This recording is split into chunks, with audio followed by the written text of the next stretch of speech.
Hi guys, कैसे हैं आप लोग। उम्मीद करती हूँ आप लोग बहुत बढ़िया होंगे। आप लोगों की पढ़ाई बहुत बढ़िया चल रही होगी। तो आज मैं आप लोगों के बीच आ चुकी हूँ घटना चक्र पूर्वावलोकन का जीव विज्ञान की क्लास लेकर, साइंस का मतलब बायोलॉजी की क्लास लेकर। इसके पहले मैंने फिजिक्स केमिस्ट्री का क्लास दे चुकी हूँ। ये लास्ट मेरा बायोलॉजी क्लास है, ठीक है। तो चलिए शुरू करते हैं। एग्ज़ाम भी बहुत करीब है तो इसमें 2 वीडियो बनेगा कम से कम, ठीक है। आज जितना भी क्वेश्चन है इम्पोर्टेंट है, आप लोग ज़रूर पढ़िएगा, अंत तक वीडियो को देखिएगा। अच्छा लगे तो लाइक कीजिएगा और कमेंट में ज़रूर बताइएगा दोस्तों कि आप लोगों को हमारे क्लास कैसा लगता है। और दूसरे तक भी शेयर कीजिएगा, अगर आप लोग को फ़ायदा हो तो दूसरे तक भी शेयर कीजिए ताकि उन लोग को भी फ़ायदा हो। तो चलिए शुरू करते हैं बिना देरी किए हुए। दोस्तों फर्स्ट क्वेश्चन दे रहा है, पुस्तक द ऑरिजिन ऑफ स्पीसीज किसने लिखी है। तो किसने लिखी है, तो डार्विन ने लिखी है, ठीक है दोस्तों। चलिए इसको विस्तार समझ लेते हैं। ये क्या है, द ऑरिजिन ऑफ स्पीसीज पुस्तक डार्विन द्वारा लिखी गई है। चार्ल्स डार्विन इंग्लैंड के जैव विकासविद थे। इसके द्वारा प्रस्तुत विकासवाद को डार्विनवाद या प्रकृति वर्णनवाद भी कहते हैं, ठीक है। नेक्स्ट क्वेश्चन पे चलते हैं दोस्तों।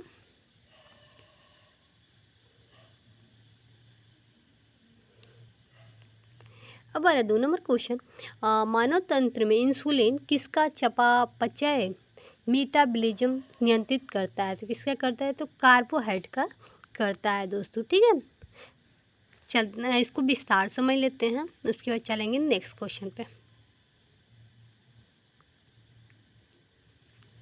देखिए दे रहा है, इंसुलिन अग्नाशय से अंतस्रावी होता है, ठीक है। यह हार्मोन एक प्रोटीन है जो ग्लूकोज समस्थापन के नियमन में मुख्य भूमिका निभाता है। इंसुलिन लक्ष्य कोशिकाओं में ग्लूकोज से ग्लाइकोजेन बनने की प्रक्रिया को भी प्रेरित करता है। ग्लूकोज कार्बोहाइड्रेट का एक स्वरूप है, ठीक है। चलते हैं नेक्स्ट क्वेश्चन पे दोस्तों। अब आ रहा 3 नंबर क्वेश्चन, निम्नलिखित में से एंटीबायोटिक है। तो क्या है इसका आंसर दोस्तों, ई हो जाएगा। चलते हैं इसको विस्तार समझ लेते हैं, ठीक है। दे रहा है इसमें उपयुक्त विकल्पों में से पेनिसिलिन तथा सल्फाडाइजिन एंटीबायोटिक है। एंटीबायोटिक का उपयोग बैक्टीरिया जनित रोगों के उपचार के लिए किया जाता है। अतः अवशिष्ट उत्तर ई में से मतलब एक से अधिक होगा, ठीक है। चलते हैं नेक्स्ट क्वेश्चन पे दोस्तों। अब 4 नंबर क्वेश्चन, निम्नलिखित में से कौन सा मुख्य कार्बोहाइड्रेट है। तो कौन सा है, तो चावल है। चावल में सबसे ज़्यादा कार्बोहाइड्रेट मिलता है, ठीक है। इसको व्याख्या से पूरा विस्तार समझ लेते हैं, आइए।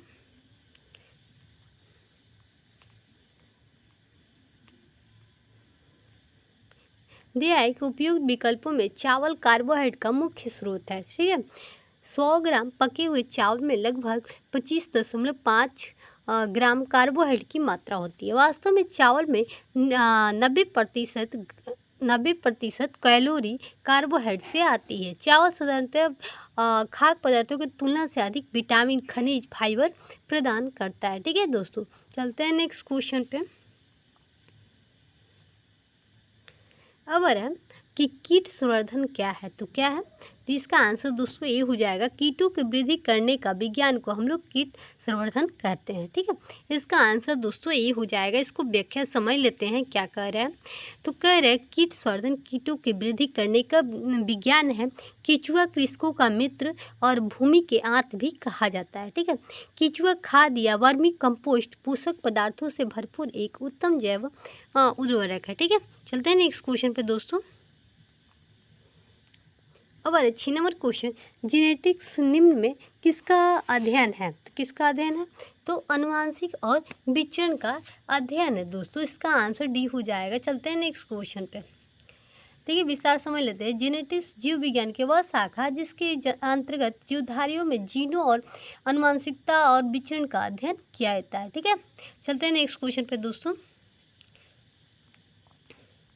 अब कह रहे 7 नंबर क्वेश्चन, कि गर्भ में भ्रूण के विकास को जानने के लिए निम्नलिखित किरणों और तरंगों में से किसका प्रयोग किया जाता है? किसका प्रयोग? तो पराध्वनि का प्रयोग किया जाता है। गर्भ में भ्रूण की विकास जानने के लिए हम लोग पराध्वनि तरंगे से जान पाते हैं। ठीक है, चलते हैं इसको विस्तार समझ लेते हैं। आइए, गर्भ में भ्रूण की विकास को जानने के लिए अल्ट्रासाउंड तकनीक के तहत पराध्वनि तरंगों का उपयोग किया जाता है। जैसे मतलब कुछ लोग अल्ट्रासाउंड करवाते हैं कि लड़का है या लड़की है, ठीक है, तो पराध्वनि तरंगों का ही उपयोग करके उसका मतलब पता चलता है। ठीक है, चलते हैं नेक्स्ट क्वेश्चन पे दोस्तों। अब दे रहा है 8 नंबर क्वेश्चन, निम्न में से कौन सा एक सच्चा फल नहीं है? तो सच्चा फल ये सेब नहीं है, बाकी अंगूर, खजूर, आलू बुखारा है। ठीक है, तो इसको विस्तार से समझ लेते हैं। आइए दोस्तों, क्या कह रहे हैं, जब फल के निर्माण अंडाशय के अलावा कुछ अन्य भाग में शामिल हो, ऐसे फल को असत्य फल कहते हैं। जैसे आप सेब देखते हैं, है ना, तो उसमें ये नहीं रहता, आम की तरह गुठली नहीं रहता अंदर, उसका छोटा छोटा बीज पूरा में फैला रहता है। ठीक है, उसका ये नहीं रहता गुठली निकल, नहीं, छोटा छोटा बिया रहता है, तो उसको क्या होता है, वो असत्य फल है। ठीक है, जो मतलब अंडाशय में मतलब विकसित होता है उसको हम लोग सत्य फल बोलते हैं। ठीक है, तो उदाहरण सेब, काजू, नाशपाती आदि है। ठीक है, चलते हैं नेक्स्ट क्वेश्चन पे दोस्तों। अब 9 नंबर क्वेश्चन, लौंग पौधे के निम्नलिखित में से किस भाग से प्राप्त? लौंग जो होता है वो पौधा के किस भाग से प्राप्त किया जाता है? तो शुष्क पुष्पकली से प्राप्त किया जाता है। दोस्तों इसका आंसर डी हो जाएगा। चलते हैं नेक्स्ट क्वेश्चन, इसको विस्तार समझते हैं। लौंग यूजीनिया कैरियोफाइलेटा नामक मध्यम कद वाले सदाबहार वृक्ष की सूखी हुई पुष्पकालिका है। ठीक है, उसी से मतलब जैसे क्या होता है, वृक्ष की सूखी हुई पुष्पकालिका मतलब वृक्ष के जो सदाबहार में वन में होता है। ठीक है, मध्य मतलब बीच वर्ग के वो जो पौधा होता है। ठीक है, तो बीच वर्ग मतलब बीच बिचवा होता है, ज़्यादा बड़ा नहीं होता, ज़्यादा छोटा भी नहीं होता, उसका जो फूल होता है ना सूख जाता है, वही लौंग के काम में आता है। ठीक है, चलते हैं नेक्स्ट क्वेश्चन पे दोस्तों। अब 10 नंबर क्वेश्चन, लवंग एक मसाला पौधे के किस भाग से प्राप्त किया था? तो फूल की कली से प्राप्त करते हैं। दोस्तों चलते हैं नेक्स्ट क्वेश्चन पे। यहाँ पे दे रहा है, लौंग बंद कलिया या पुष्पकालिका है जिसका उपयोग भोज्य पदार्थ, दांतों के दर्द निवारक इत्यादि में किया जाता है। लौंग का प्रयोग किसमें किया? भोज्य पदार्थ में किया जाता है, दांतों के दर्द में किया जाता है। ठीक है, लौंग के पौधे का वनस्पतिक नाम साइजिजियम है और एरोमेटिक है। ठीक है, जो कि कूलमिटेसी के अंतर्गत आता है। इसका जन्म स्थल इंडोनेशिया में माना गया। ठीक है, सबसे पहले लौंग जो हुआ था वो इंडोनेशिया में हुआ था। ठीक है, इसका उपयोग समस्त विश्व में किया जाता है। यह एक सदाबहार वृक्ष है जिसकी ऊंचाई 10 से 20 मीटर तक होती है। इसकी पत्तियां बड़ी और अंडाकार ओवल होती है। ठीक है, चलते हैं नेक्स्ट क्वेश्चन पे दोस्तों। दे रहा है कि अदरक तना है जड़ नहीं, क्योंकि इसमें नोड और इंटरनोड होते हैं। ठीक है दोस्तों, इसका आंसर बी हो जाएगा। चलते हैं नेक्स्ट क्वेश्चन पे। देखिए समझ लेते हैं, नोड एवं इंटरनोड का उपस्थिति होना तने का विशेष लक्षण है। क्योंकि अदरक में ये संरचनाएं पाई जाती है, अतः ये कहा जाता है कि अदरक तना है जड़ नहीं। ठीक है, अब दे रहा है 12 नंबर क्वेश्चन, पादप कली है तो क्या है? तो एक भ्रूणीय टहनी है। पादप क्या है? तो एक भ्रूणीय टहनी है। दोस्तों इसका आंसर ए हो जाएगा। चलते हैं नेक्स्ट क्वेश्चन पे।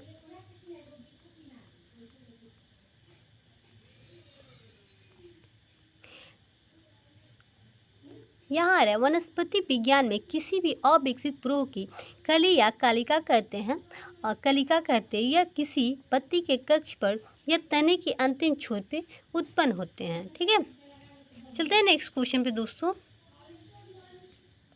कह रहा है कि पौधे जो नमक युक्त मिट्टी में उगते हैं उसे क्या कहते हैं? तो हेलोफाइट कहते हैं।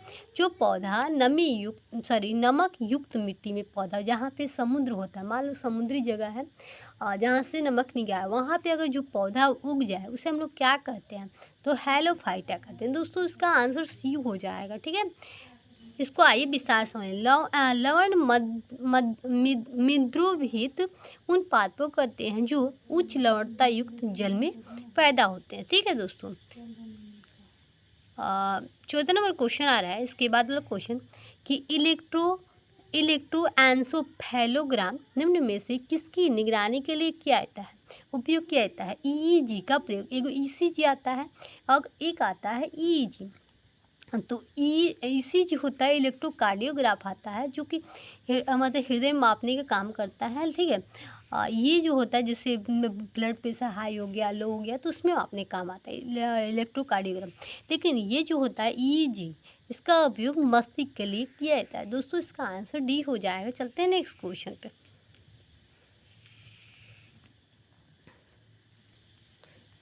अब आ रहा है 15 नंबर क्वेश्चन। मांसपेशियों में दर्द के उपचारक में प्रयोग किए जाने वाले विकिरण क्या है? इंफ्रारेड है। मांसपेशियों में दर्द के उपचार के लिए क्या प्रयोग किया जाता है, कौन सा विकिरण किया जाता है? तो इंफ्रारेड किया जाता है। दोस्तों इसका आंसर ये हो जाएगा। आइए विस्तार समझ लेते हैं। इंफ्रारेड विकिरण के और रक्त किरणों विकिरण का उपयोग मांसपेशियों में दर्द के उपचार में किया जाता है। इंफ्रारेड लैंप विद्युत उपकरण है जिससे इंफ्रारेड विकिरण का उत्सर्जित की जाती है, ठीक है। आइए दोस्तों नेक्स्ट क्वेश्चन पे। जीवों में अत्यधिक विविधता का कारण क्या है? तो उत्परिवर्तन। जीवों में अत्यधिक विविधता का कारण जो होता है वो उत्परिवर्तन है। दोस्तों इसका आंसर सी हो जाएगा। आइए समझते, इसके बाद क्वेश्चन समझते हैं। यहाँ पे दे रहा है वैज्ञानिकों को वह समूह जिसने प्रकृतिवाद सिद्धांत को आधुनिक रूप दिया उसे नव डार्विनवाद कहते हैं। आधुनिक नव डार्विनवादियों के अनुसार जीनों में साधारण परिवर्तन के उपरांत में नए जीव बनते हैं जिससे विभिन्नताएं बढ़ जाती है। इन परिवर्तन को उत्परिवर्तन कहते हैं। यह परिवर्तन स्पष्ट वंशागत होते हैं तथा पीढ़ियों में वर्णन द्वारा नई जातियों की उत्पन्न की जाती है, ठीक है। आइए दोस्तों नेक्स्ट क्वेश्चन पे चलते हैं। 17 नंबर क्वेश्चन कह रहे हैं कि मेंडल के अनुवांशिकी का सिद्धांत किस पर आधारित है? तो लैंगिक जनन पे मेंडल के अनुवांशिकी का सिद्धांत आधारित है, ठीक है। चलिए इसको विस्तार समझ लेते हैं दोस्तों। मेंडल के अनुवांशिकता का सिद्धांत लैंगिक जनन पर आधारित है दोस्तों। इसके बाद 18 नंबर क्वेश्चन कह रहा है कि डीएनए की खोज किसने की? दोस्तों इसका आंसर ई हो जाएगा, ठीक है। आइए विस्तार समझ लेते हैं कि इसका आंसर क्या हो जाएगा। डीएनए का खोज, यह एक गलत धारणा है कि doctor James Watson, doctor Francis Crick और MHA विलिकन्स तथा फ्रैंकलिन नामक वैज्ञानिकों ने डीएनए की खोज की थी। मतलब गलत अवधारणा है। जब हम लोग सोचते हैं कि डीएनए की खोज जेम्स वाटसन ने किया, लेकिन ये गलत अवधारणा है। बस इन वैज्ञानिकों ने एक्सरे विश्लेषण द्वारा वर्ष 1953 में डीएनए के कुंडलीकार विन्यास प्रस्तुत किया। वास्तव में डीएनए की पहचान सर्वप्रथम 1869 में स्किस रासायनिक शास्त्री फ्रेडरिक मिस्चर ने किया है। फ्रेडरिक ने इसे न्यूक्लियस भी कहा था। आइए दोस्तों नेक्स्ट क्वेश्चन पे समझते हैं। नेक्स्ट क्वेश्चन देखते हैं, ठीक है। जीव कोशिकाओं में अनुवांशिकी लक्षण में नियंत्रण में निम्नलिखित में से कौन सा उत्तरदायी है? तो कौन सा है? तो डीएनए है। दोस्तों इसका आंसर डी हो जाएगा। आइए इसको विस्तार समझ लेते हैं। जीव कोशिकाओं में अनुवांशिक लक्षणों का नियंत्रण डीएनए उत्तरदायी होते हैं, ठीक है। अब आ रहा है 20 नंबर क्वेश्चन। यकृत एवं मांसपेशियों में ऊर्जा जमा होती है तो कहाँ होती है? तो ग्लाइकोजन के रूप में जमा होती है। यकृत और मांसपेशियों में जो ऊर्जा जमा होती है उसको हम किस रूप में जमा होती है? तो ग्लाइकोजन के रूप में जमा होती है। दोस्तों इसका आंसर डी हो जाएगा। आइए विस्तार समझ लेते हैं। शरीर के कोशिकाओं को कार्य करने के लिए ऊर्जा की आवश्यकता होती है। यह ऊर्जा शुगर, वसा, प्रोटीन की रासायनिक क्रियाओं से प्राप्त होती है। शुगर शरीर में ग्लूकोज में परिवर्तित हो जाती है जो एक सरल संक्रिया है। यह अवशोषित होकर रक्त से विभिन्न ऊतकों में पहुंच जाती है। यकृत मांसपेशियों में मुख्यतः ग्लूकोज ऊर्जा ग्लाइकोजन के रूप में जमा होता है। आइए दोस्तों नेक्स्ट क्वेश्चन पे पहुंचते हैं।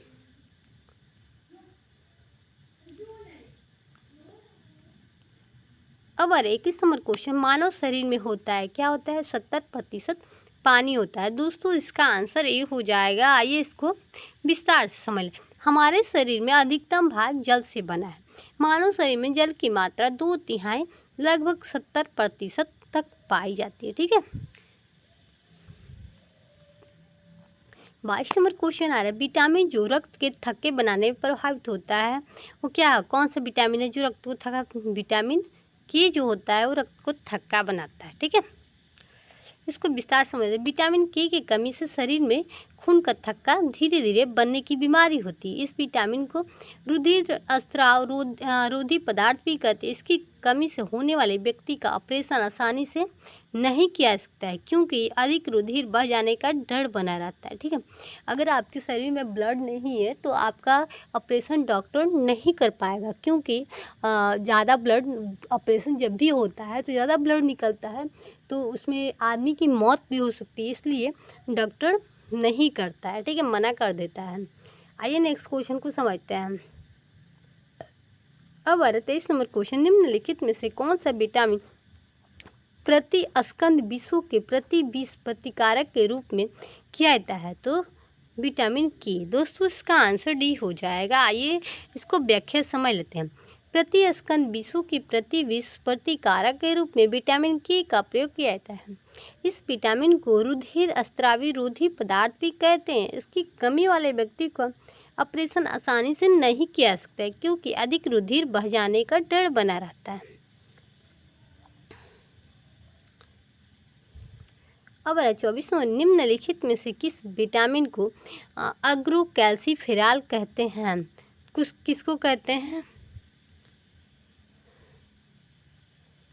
तो किसको कहते हैं? तो D2 को कहते हैं। ठीक है, अग्रोकैल्सीफेरॉल कहते हैं। दोस्तों आइए विस्तार समझ लेते हैं इसको। कहते हैं D2 को विटामिन D2 को अग्रोकैल्सीफेरॉल कहते हैं, जबकि विटामिन D3 को कोलीकैल्सीफेरॉल कहते हैं। विटामिन D2 विटामिन डी का प्रकार है जो मुख्यतः भोजन, आहार, अनुपूरक के रूप में मनुष्य को प्राप्त होता है। मुख्य रूप से भोजन में यह मक्खन, मशरूम, दूध, पनीर, मांस, अंडों की जर्दी, मछली के तेल आदि में मिलता है। इसकी कमी से बच्चों में सूखा रोग या रिकेटस हो जाता है।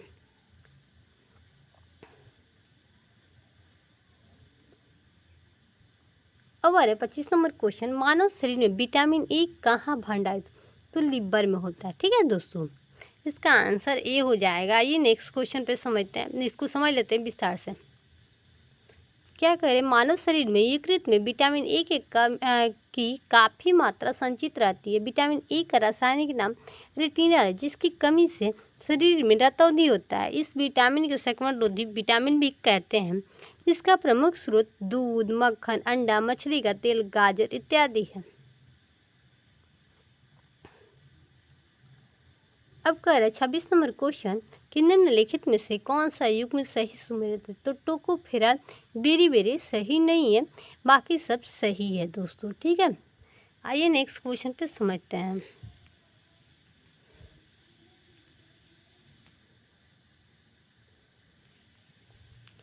सत्ताईस नंबर क्वेश्चन, निम्नलिखित में से किस युग में सही सुमेलित है? दोस्तों इसका कह रहा है इसका ये हो जाएगा, ये भी सही है, ये भी सही है। ठीक है, आइए इसको देखते हैं। इसका आंसर दोस्तों ई हो जाएगा। ठीक है, आइए इसको विस्तार समझ लेते हैं।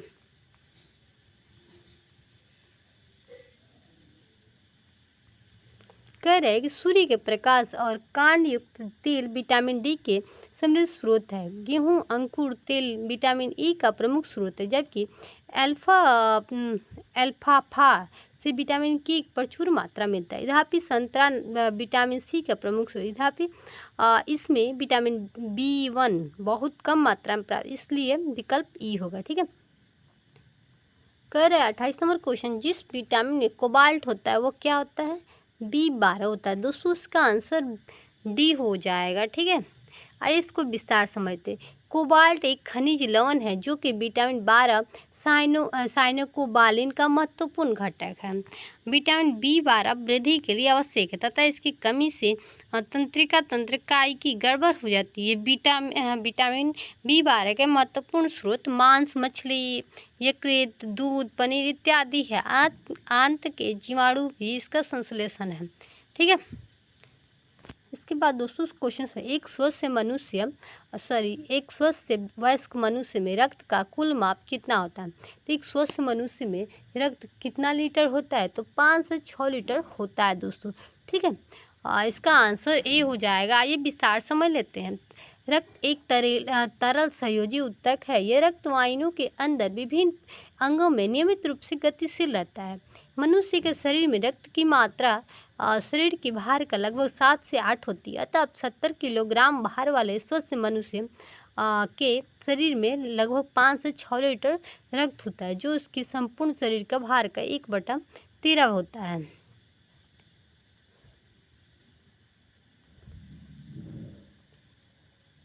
इसके बाद आ रहा है आधार ट्रांसफ्यूजन में रक्त न केवल रक्त के प्रकार में बल्कि किसमें संगत होना चाहिए? तो RH कारक में संगत होनी चाहिए दोस्तों। इसका आंसर ये हो जाएगा। ठीक है, कह रहे कि रक्त ट्रांसफ्यूजन में रक्त के प्रकार RH के कारक में संगत होना आवश्यक है। RH कारक की खोज लैंडस्टीन और विनर ने रिसर्च बंदर के हाथों से की है।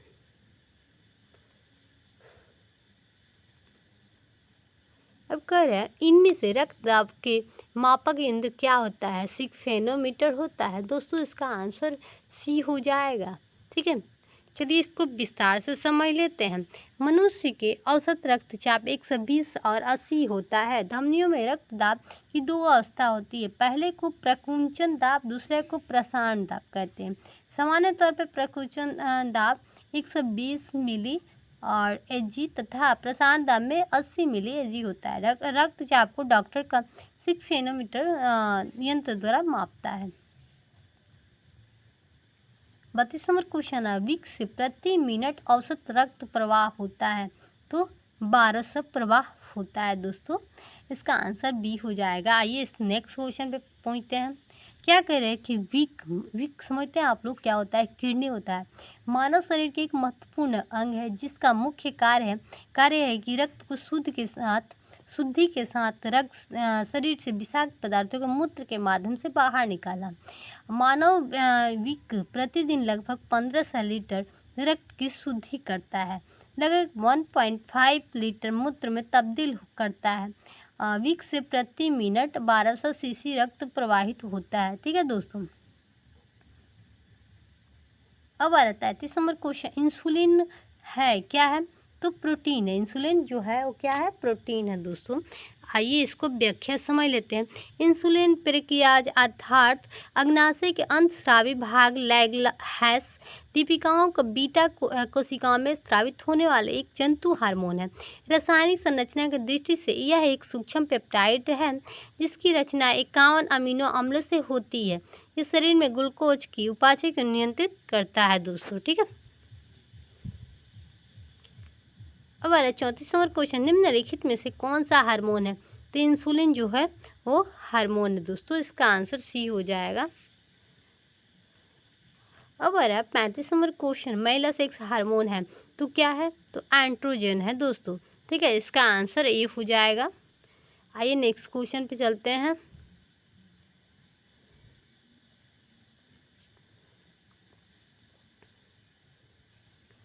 कह रहा है 36 नंबर क्वेश्चन, निम्नलिखित में से कौन सा हार्मोन स्तन ग्रंथियों से दूध का स्राव होने से भूमिका निभाता है? तो कौन सा हो जाएगा दोस्तों? ये हो जाएगा आपका डी, आकेस्टोनी जो होता है वो वृद्धि करता है हर दूध स्रावन में। ठीक है, इसके बाद आते हैं नेक्स्ट क्वेश्चन पे दोस्तों।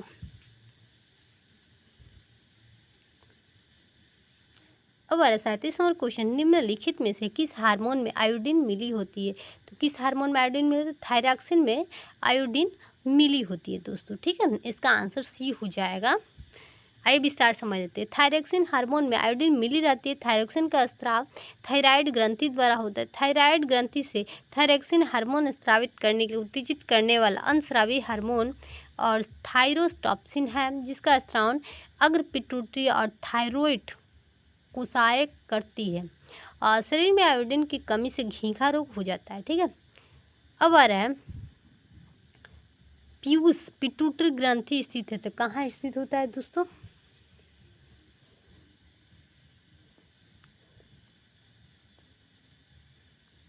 ये किडनी में स्थित होता है दोस्तों, ठीक है। आइए इसको विस्तार समझ लेते हैं। पिट्यूटरी पीयूष पिट्यूटरी ग्रंथि मस्तिष्क में हाइपोथैलेमस के नीचे स्थित एक छोटी सी अंतस्रावी ग्रंथि होती है, ठीक है। 39वां क्वेश्चन है, प्रकाश संश्लेषण होता है तो क्लोरोप्लास्ट में होता है। किस में होता है? तो क्लोरोप्लास्ट में होता है। आइए इसको व्याख्या समझते हैं। क्लोरोप्लास्ट नामक कोशिकांग में जैव रासायनिक क्रिया और प्रकाश संश्लेषण से उत्पन्न होती है। क्लोरोप्लास्ट में हरे रंग का वर्णक क्लोरोफिल में पर्णहरिम पाया जाता है। दोस्तों इसका आंसर सी हो जाएगा। आइए इसको विस्तार से नेक्स्ट क्वेश्चन पे आते हैं दोस्तों।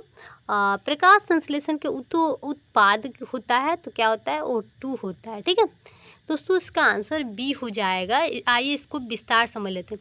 प्रकाश संश्लेषण वह क्रिया है जिसमें पौधे के हरे भाग सूर्य से प्रकाश ऊर्जा को ग्रहण कर वायु में ली गई कार्बन डाइऑक्साइड तथा मृदा से शोषित जल H2O द्वारा कार्बोहाइड्रेट का निर्माण करते हैं। ऑक्सीजन को अर्ध प्रधान रचना उपरोत्पाद के रूप में बाहर निकलते हैं। प्रकाश संश्लेषण की संपूर्ण क्रिया को निम्नलिखित अभिक्रिया द्वारा प्रदर्शित किया जाता है, ठीक है। अब आ रहा है सौर ऊर्जा ATP में बदलता है। तो सौर ऊर्जा किस में बदलता है? ATP में, क्लोरोप्लास्ट में बदलता है। दोस्तों इसका आंसर बी हो जाएगा, ठीक है। अब कह रहे हैं 42 नंबर, कोशिका का शक्ति स्रोत क्या होता है? तो माइटोकॉन्ड्रिया होता है। दोस्तों इसका आंसर बी हो जाएगा, ठीक है।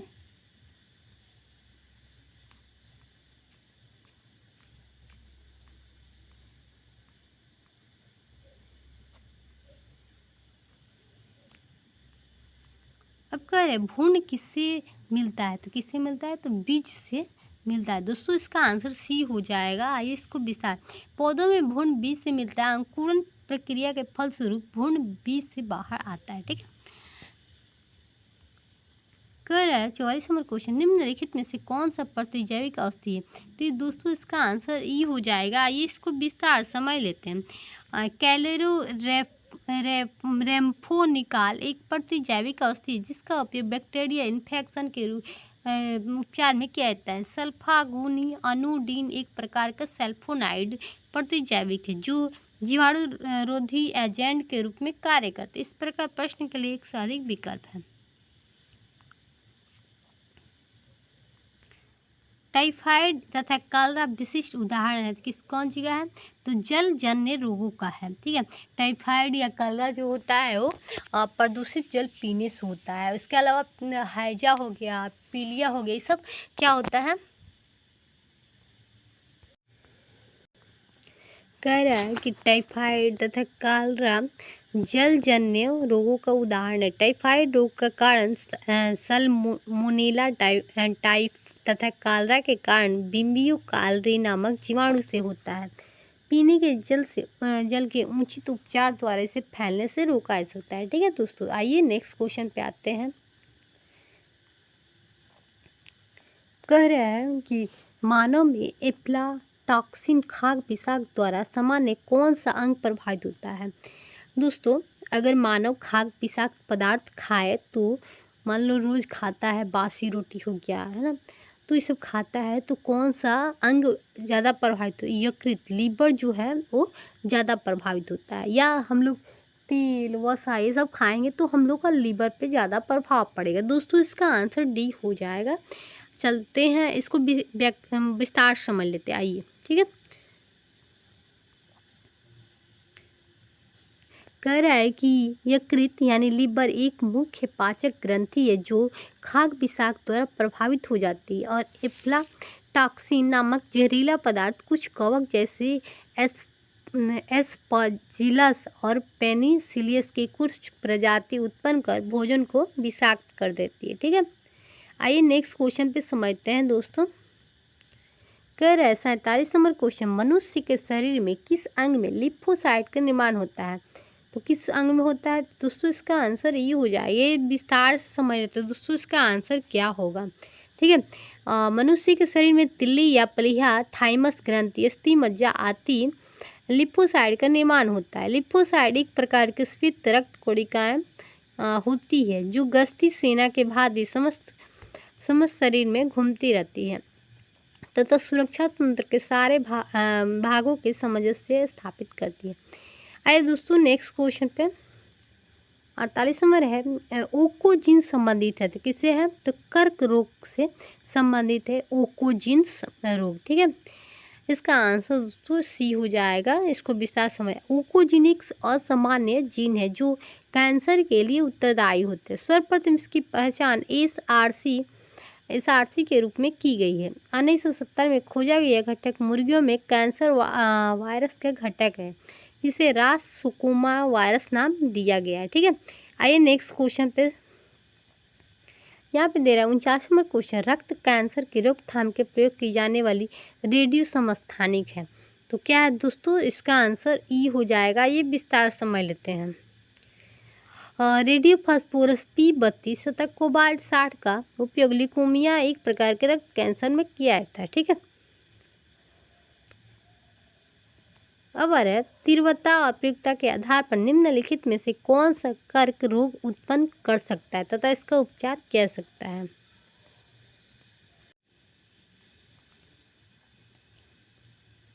दोस्तों इसका सी हो जाएगा आयनिक विकिरण। ठीक है, आइए इसको विस्तार समझ लेते हैं दोस्तों। आयनिक विकिरण का वह कारक है जो कर्क रोग उत्पन्न कर सकता है और उपचार में प्रयुक्त होता है। विकिरण चिकित्सा में कैंसर की कोशिकाएं और संकुचित गांठ को नष्ट करने के लिए आयनीकरण और विकिरण का उपयोग किया जाता है। अनुसंधान से स्पष्ट होता है कि निम्न और मध्य विकिरण एक्सपोजर से कैंसर नहीं होता है, लेकिन लंबे समय तक विकिरण का प्रयोग से कैंसर हो सकता है। ठीक है दोस्तों, कैसा लगा हमारा ये क्लास जो घटनाचक्र पूर्वालोकन का बायोलॉजी क्लास। ठीक है, हमें उम्मीद है कि आप लोग को अच्छा लगा होगा और अगर अच्छा लगे तो आप लोग दिल से लाइक कीजिएगा और कमेंट जरूर बताइएगा दोस्तों आप लोग को हमारा क्लास कैसा लगता है। ठीक है, और दूसरे तक भी शेयर कीजिएगा। आप लोग कमेंट करते हैं, देखते हैं तो मुझे बहुत खुशी होती है कि हाँ बहुत सारे लोग हैं जो हमारे क्लास देखते हैं। ठीक है, आप लोग ज़रूर कमेंट कीजिएगा और ज़रूर दूसरे तक शेयर कीजिएगा। बाय दोस्तों, फिर मिलते हैं नेक्स्ट क्लास में।